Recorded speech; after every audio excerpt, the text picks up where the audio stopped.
پرونده اختلافات دایی و ماهیلی کهن بالاخره بعد از کلی بگیر و ببند با یه بخشش میره که بسته بشه. گذشته ساعتی قبل علی دایی زمینه‌ساز حل ماجرایی تلخ و تأسف‌بار شد. دایی در اطلاعیه‌ای گفته پس از مشورت با خانواده‌ام از حقم در ارتباط با مایلی کهن گذشتم. گذشت دایی کار خوبی بود و انشالله این ماجرا همینجا تموم شده باشه. با این امید نگاهی می‌کنیم به اتفاقات 24 ساعت گذشته پرونده قطور اختلافات دایی و مایلی کهن. عصر دیروز حاشیه‌های دل‌آزار فوتبال سرانجام به دادگاه و حبس رسید. یه صحبت ندارم. چرا؟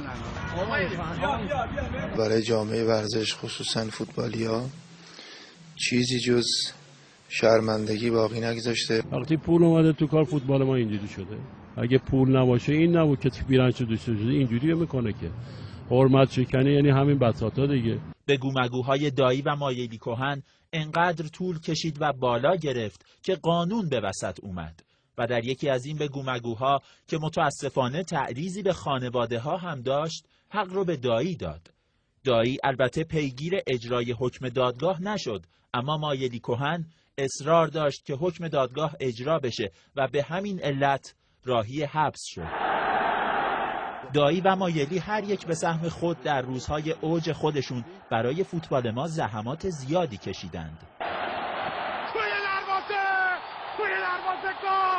اما این دعوای بی حاصل، خسته کننده، ملال‌آور و تأسف‌بار به چهره و شخصیت دایی و مایلی ضربه زد. اعتقاد من نباید اصلا کار به اینجا میکشید. ولی ما یه ساعتی با آقای مایلی صحبت کردیم.